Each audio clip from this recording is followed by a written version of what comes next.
오늘은 무덤에 장사 되신 예수님, 무덤에 장사 되신 예수님, 이런 제목으로 말씀을 상고합니다. 예수님의 육체는 이제 완전히 사망을 했습니다. 그러면 그 육체는 이제 썩기 시작하기 때문에 그대로 두면 안 됩니다. 그래서 하나님이 창세기 3장에서 사람이 죄를 짓고 이제 저주를 하셨을 때 사람의 육체는 흙으로 만들어졌으니 흙으로 돌아가라. 그래서 우리 사람들이 장사를 지내는 겁니다. 땅 속에다가 시신을 묻어서 이제 흙으로 산화가 되는 거. 이것이 영적으로는 저주인 거예요. 영적으로는 저주예요. 그러나 한편으로 보면 이 육체가 이제 영혼과 분리됨으로써 육체는 이제 끝이 난 거예요. 더 이상 활동이 없이 그냥 무로 돌아가듯이 갑니다. 그러나 사람의 존재라고 하는 것은 육만이 아니고 영혼이 있기 때문에 영혼은 죽는 것이 아니에요. 그러면 육체의 벌은 이렇게 육체가 죽어서 이제 산화됨으로 끝나지만 사실 더 무서운 이 저주는 영혼이죠. 그래서 사람이 죽으면 그냥 흙으로 들어가서 없어지면 괜찮은데 이 영혼은 그대로 살아있어요. 그래서 이제 벌을 받습니다. 그게 바로 이제 음부라는 곳이에요. 영혼만 들어가는 임시 감옥. 그렇기 때문에 이제 예수님은 육체적으로는 이제 죽으셨기 때문에 바로 흙으로 돌아가셨지만 그 영혼은 어떻게 되셨을까요? 앞에 누가복음 23장에서 그랬죠. 네가 나와 함께 낙원에 있으리라 그랬어요. 그러니까 예수님의 영혼은 이제 낙원에 계신데 우리가 단순하게 생각하면 그냥 바로 낙원으로 가신 것으로 생각하지만 조금 더 깊이 생각해 볼 필요가 있어요. 그것은 예수님은 자신의 죄를 죽은 게 아니에요. 우리의 죄값으로 죽으셨어요. 육체가. 그럼 영혼은 어떻게 해야 되냐? 영혼도 대가를 치르시는 거예요. 그래서 그 근거가 어디에 나오느냐? 베드로전서 3장 18절 19절에 보면 예수님의 육체는 죽임을 당하시고 영은 살아나셔서 옥에 있는 영들에게 선포하셨다. 이렇게 말씀하고 있어요. 그러니까 그 영이 살아나셔서 옥에 있는, 옥이라는 게 뭐예요? 감옥을 말하는 거예요. 감옥의 영들에게 선포하셨다. 두 가지로 해석이 돼요. 하나는 예수님이 바로 그 사람들의 영혼의 임시 감옥인 음부에까지 가셨다. 말하자면 같은 영혼의 벌에 대한 체험을 하셨다고 볼 수가 있고, 또 하나는 이제는 사람들의 죄값을 내가 치렀으니 이제 사람들은 구원을 받을 수 있다라고 선포하셨다고도 해석할 수가 있어요. 두 가지가 다 이상한 것이 없습니다. 그러니까 예수님은 사람의 그 죄값을 해결하는데 영혼, 몸을 다 모두 바치셨다는 걸 우리가 깨달을 수가 있어요. 오늘은 이제 이 몸에 대한 마지막 부분, 이제 장사돼야 되는 거예요. 그래서 땅에 묻혀야 되는데 지금 상황이 여의치 않아요. 왜냐하면 금요일날 오후 3시에 돌아가셨는데 오후 6시부터는 이제 안식이 시작되는 거예요. 해가 질 때부터 이제 그 안식일의 첫 시간이 시작돼요. 그런데 유대인들은 안식일을 굉장히 중요하게 생각하기 때문에 시체가 있으면 안 된단 말이에요. 빨리 처리를 해야 되는 거예요. 예수님이 그 3시간 사이에 이제 그 장사를 지내게 됐는데 참 놀랍게도 아리마대 사람 요셉이라는 사람이 부자였는데 자기 가족묘 아직 사용하지 않은 새 무덤을 가지고 있다가 그때 나타나요. 그래서 예수님이 부자의 그 무덤에 묻히시게 됩니다. 근데 이것도 다 예언의 성취예요. 그냥 되는 법이 없어요. 다 메시아의 그 사역이 다 예언되어진 대로 된 거예요. 그래서 우리가 오늘 본문 속에서 이 무덤에 장사되시는 예수님까지도 우리는 그냥 넘겨서는 안 된다는 중요한 메시지가 있어요. 네 가지가 있는데, 첫째는 57절부터 60절까지 보면 아리마대 요셉이 새 무덤에 모셨다라는 말씀이 이제 나오는데, 이 아리마대라는 말은 그 어디 출신이라는 뜻이에요. 저는 대전 출신 곽장준, 이렇게 말하면 정확하게 소개가 되듯이 이 요셉은 아리마대 지역 출신의 요셉, 그 말이에요. 아리마대가 어디 있느냐? 내내 유대의 동네에 있다 그랬으니까 그 예루살렘 근처, 여기 고양시쯤 되는 것 같아요. 서울 옆에, 바로 옆에. 그렇게 가까운 지역에 살았던 요셉이다, 그 말이에요. 그런데 그가 예수의 제자였다 그랬어요. 한 번도 드러난 적이 없는 제자, 숨은 제자, 뒤에서 속으로 믿은 제자.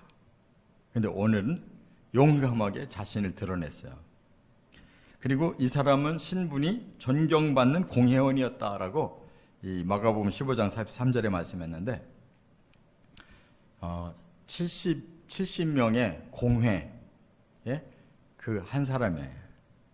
그러니까 우리나라 300명 국회의원 중에 한 사람인 것처럼 그 유대 민족을 이끌어가는 공회에 70명 중에 한 사람이니까 상당히 신분이 높은 사람이에요. 그러니까 대제사장 출신이든지 바리새인 출신이든지 뭔가 그런 사람이란 말이에요. 그 다음에 하나님의 나라를 기다리는 자였다 그래서요. 하나님의 나라를 기다린다는 것은 구약 성경의 메시아 언약을 확실히 깨닫고 믿는 사람이에요. 메시아의 나라가 온다는 걸 믿는 사람이라고.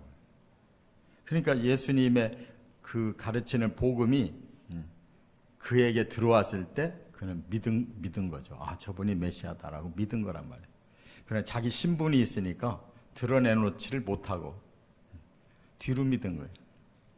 그런데 선하고 의로운 사람이었다. 누가복음 23장 50절에 선하고 의로웠다. 그러니까 이 사람의 행실까지도 아주 훌륭한 인텔이라는 말이에요.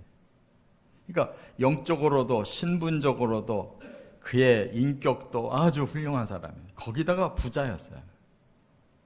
그러니까 최고인데 문제는 자기가 용감하게 드러나지를 못하고 속으로만 잘 믿었다는 거예요. 그런데 그 믿음이 이 시간에 드러난 거예요. 예수의 시신을 처리해야 되는데 죄수들의 시신 어떻게 처리하겠어요? 그냥 갖다 내버릴 거 아니에요. 지금 조금 있으면 안식일 시작되는데. 그런데 최상의 무덤에 장례가 치러진 거예요. 이 사람이 갑자기 나타나서 자기 집안의 새 무덤에다 모셨단 말이에요. 그래서 이 사람의 믿음이 거기서 드러난 거예요. 이제 만천하에 자기의 신분이 밝혀졌잖아요. 그 대제사장, 서기관, 장로들이 이렇게 모의해서 예수를 죽였는데 그들이 그렇게 악랄하게 죽인 그 예수를 자기가 시신을 인수받아가지고 무덤에 모신다는 게 이게 용기가 어디서 나겠냐고. 이게 막 갑자기 진짜 믿음이 쏟아져 나온 거지. 내가 더 이상 이렇게 비겁하게 숨어서 예수님 믿을 수 없다 하고 정작 예수님이 다 돌아가시고 다 내려놨는데 그때 그 예수를 믿고 섬긴 사람이 아리마대 요셉이란 말이에요. 그래서 여기 마가복음 15장에 보면 당돌하게 빌라도에게 가서 요청했다는 거예요. 그 말은 뭐예요? 누구도 찍소리 못하고 이제 다 끝났는데 정반대로 빌라도 총독을 찾아가서 예수 시신을 내놓으라고 그런 말을 어떻게 감히 하냔 말이에요. 찍소리도 못하고 있어야 될 상황인데 그런데 당돌하게 가서 요청하고 시신을 인계 받아가지고 새무덤에 모셨다. 이게 진짜 믿음이에요. 그 이후의 상황에 대해서 각오한 거죠. 내가 공회를 쫓겨나더라도, 내가 이 땅에 살 수 없는 그런 상황이 올지라도 나는 예수와 함께 해야 되겠다, 이렇게 결단한 거예요. 그래서 그 시대에는 부자들은 바위를 파가지고 그 무덤을 만들거든요. 그 새 무덤에다가 처음으로 모셨다는 거예요. 그런데 이것이 예언이 되어져 있어요. 이사야 53장 9절에 보면 메시아 예언이 이런 게 있어요. 그는 강포를 행하지 아니하였고 그의 입에 거짓이 없었으나 그의 무덤이 악인들과 함께 있었으며 그가 죽은 후에 부자와 함께 있었도다. 두 가지를 다 성취하셨어요. 예수님은 죄인과 똑같이 무덤에 들어가셨고, 그러나 특별하게 부자의 무덤에 또 들어가게 됐다. 이렇게 예언이 성취된 거예요. 두 번째, 이제 요한복음을 좀 여기서 할 수밖에 없는데 19장 38절부터 42절에 보면 니고데모도 모략과 침향을 드렸다 그랬어요. 니고데모는 앞에서 나오는 인물이에요. 바로 요한복음 3장에 보면 한밤중에 니고데모가 예수님을 찾아왔어요. 근데 그도 공회원이라고 그랬어요. 그러니까 70명 중에 지금 두 사람이 예수님 장례에 참여한 거예요. 아리마대 요셉도 니고데모도.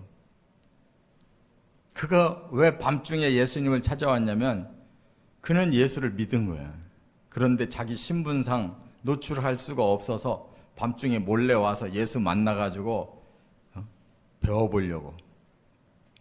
그런데 그가 이렇게 고백해요. 하나님께로부터 오신 랍비십니다. 이렇게 고백을 해요. 그 시대에 랍비라는 말을 들으면 아주 큰 스승을 말하는 거예요. 지금도 이스라엘 사람들 중에 이스라엘 공동체에서 최고의 지도자가 랍비예요. 뭐 정치 지도자 이런 게 문제가 아니에요. 그 중에 랍비들 중에서도 최고 어른이 실질적인 지도자예요. 그래서 그들을 막 아주 랍비 그 지도자들의 그 사진을 막 쫙 걸어놓고 아주 막 숭상을 할 정도예요. 근데 그 시대에 공회원인 니고데모가 예수님 앞에 가서 고백했다고요. 하나님이 보내신 랍비십니다.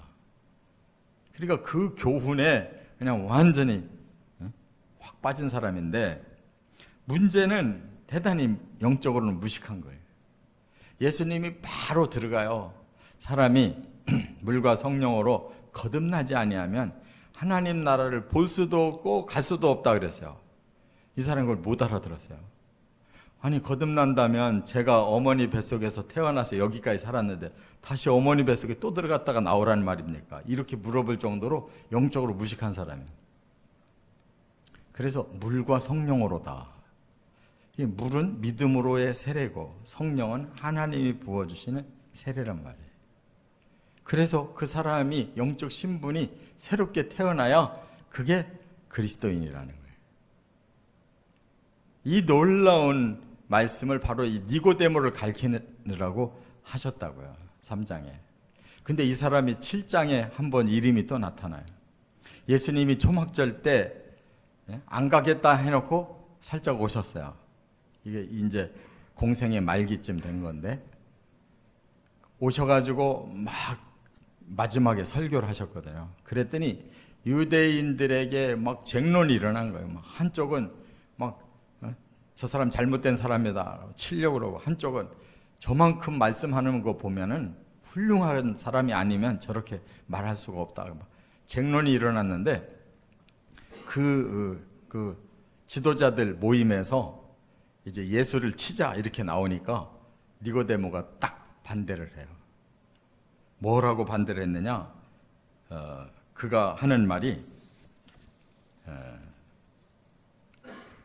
요한복음 7장에 보면 우리 율법은 사람의 말을 듣고 그 행한 것을 알기 전에 심판하느냐. 그러니까 그냥 떠도는 말만 가지고 어떻게 우리가 이 법률을 다룬다는 사람들이 그냥 심판할 수 있느냐. 그의 행위까지도 우리가 완전히 파악을 하고 옳으냐 그르냐를 따져야지 어떻게 말만 듣고 사람을 심판할 수가 있냐. 이래가지고 거부권을 행사해요. 그러더니 오늘 본문에 나타났단 말이에요. 그래서 그도 자기가 가지고 있던 모략과 침향 100리트라를 가져왔다고 그랬는데 이 100리트라를 오늘의 이걸로 계산하면 32.7kg의 그 향품이라는 거예요. 그러니까 사람 몸에다가 32.7kg의 향품을 같이 다 발라드리고 거기다가 넣어두는 거예요. 그래서 사람이 시신이 썩더라도 좀 품위 있게, 그렇게 그게 유대인의 장례법이에요. 그러니까 예수님은 초라하게 무덤도 없이 돌아가실 뻔했는데 갑자기 이 공회 숨은 두 제자가 나타나가지고 이 사람들이 돈 있는 사람들이니까 새무덤도 드리고 이렇게 향료도 32.7kg나 예수님의 시신에 발라드리고, 그리고 세마포, 이거는 부자들만의 그 장례에 사용하는 천이거든요. 세마포에 완전히 둘러서 모셨다는 거예요. 할렐루야. 이 사람들 복 받은 사람이잖아요. 인간적으로는 이 사람들 그 땅에서 이제 그다음 어떻게 살아남을 건지 이 훤히 보이는데, 영적으로 보면 정말 이 마지막 기회잖아요. 예수님의 마지막 시신을 거두는 일에 이 사람들이 모든 거 벗어던지고 헌신했단 말이에요. 세 번째, 61절, 그리고 또 이거 참고로 누가복음 23장 55절 56절에만 이제 나오는데, 여 제자들도 향품과 향유를 준비해 두었다 그랬어요. 참 여기서 제가 다시 말씀드리지만 여성들이 훨씬 나아요. 신앙이. 남자들도 이렇게 소수는 훌륭한 사람도 있지만 이렇게 대부분이 이 여성들이 끝까지 예수님 곁을 지키고 있잖아요. 막달라 마리아와 다른 마리아, 이 다른 마리아가 누구냐면 요새의 어머니 마리아예요. 그런데 이 요새의 어머니가 글로바의 아내라고 마가복음 15장 47절에 나오거든요. 그러면 이 글로바가 누구냐? 엠마오로 내려가던 두 제자 중에 한 사람의 이름이에요. 엠마오로 내려가던 그 두 제자 중에 한 사람의 아내야, 이 사람이. 이들을 예수님이 만나가지고 부활하셔서 다시 그들이 예루살렘에 돌아와서 제자들에게 예수님 부활한 거 봤다 그러고 증거한 사람들이라. 그러니까 핵심이 핵심. 이 부인도 그 두 여자가 막달라 마리아와 바로 글로바의 아내 이 마리아가 예수님이 어디에 묻히셨는지까지 다 확인하고 돌아간 거예요. 아, 저 무덤에 장사 지냈구나. 그러면 우리가 해야 될 일이 뭐냐? 빨리 안식일 문 닫기 전에 향품 사두자. 그래서 빨리 돌아가가지고 향품 사둔 거예요. 왜? 안식일 지나고 나면 와서 또 발라드리려고. 그러니까 그 믿음과 사랑과 정성이 얼마나 이 여인들이 대단한 사람인가를 알 수가 있단 말이에요. 그랬다가 마태복음 28장으로 넘어가 보니까 이 여자들이 예수의 부활을 만나게 되잖아요. 예수님 직접 만나 주셨어요. 이와 같이 하나님 앞에 비록 우리가 드러낸 그런 많은 일은 안 했어도 숨어서 한 거, 이 땅의 사람들은 몰라도 하나님 다 알고 계시. 이 소수의 여자들이 주님을 향한 그 마음의 사랑과 믿음과 그 헌신, 이렇게 성경에 다 드러났잖아요. 백일화에 다 드러나 있잖아요. 그 누가 알았겠어요? 하나님이 밝히신 거죠.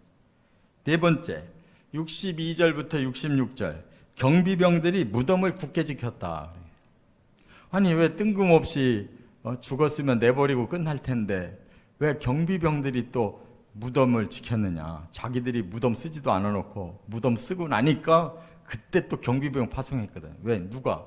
대제사장 바리새인들, 이 이스라엘 지도자들이 예수 죽여놓고 마음에 근심이 생겼어요.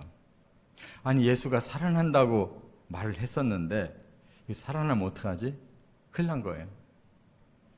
그래서 뭐라고 명분을 세워서 빌라도에게 청하느냐?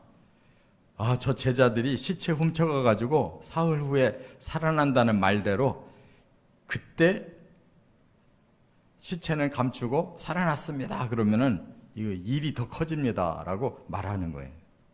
근데 이 사람들도 참 앞뒤가 다른 것이 빌라도의 관저에서 재판을 할 때 자기들이 이방인의 뜰이라고 부정탄다고 안 들어갔었거든요. 그러던 사람이 지금은 급하니까 안식일 날인데 이날이 안식일 날 빌라도를 찾아간다니까.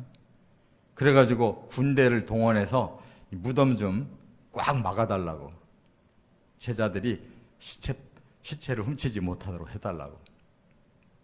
그러니까 빌라도가 너희들도 경비병이 있으니까 니들이 알아서 하려면 해라, 거절해버려요.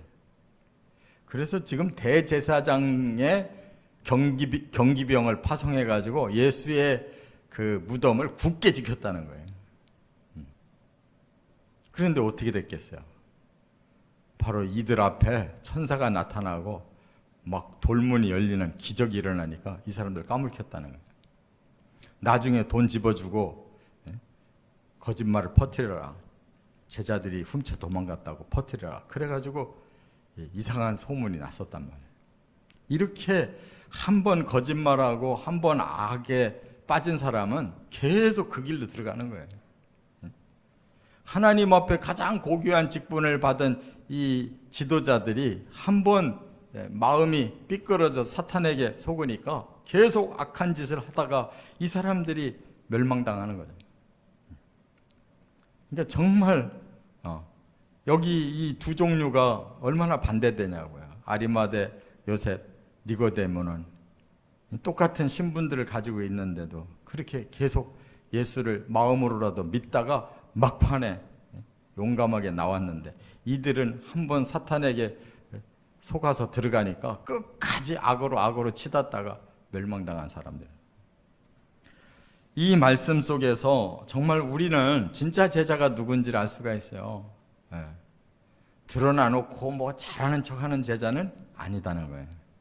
이 숨은 제자들 다 하나님이 말씀에 다 드러내 주셨어요. 요셉과 니고데모와 이 몇 사람의 여인들, 예수가 죽은 다음에 다 떠났지 거기에 누가 모일 사람이 있냐고. 거기에 이들이 모여서 헌신하고, 죄진 놈들은 스스로 모여서 예수 무덤 지키고, 이것이 다 하나님의 말씀 앞에 다 이렇게 밝혀져 가지고 우리는 깨닫잖아요. 어떻게 살아야 되는지. 정말 진리가 우리를 향하시는 그 방향으로 살아가시기를 주의 이름으로 축원합니다.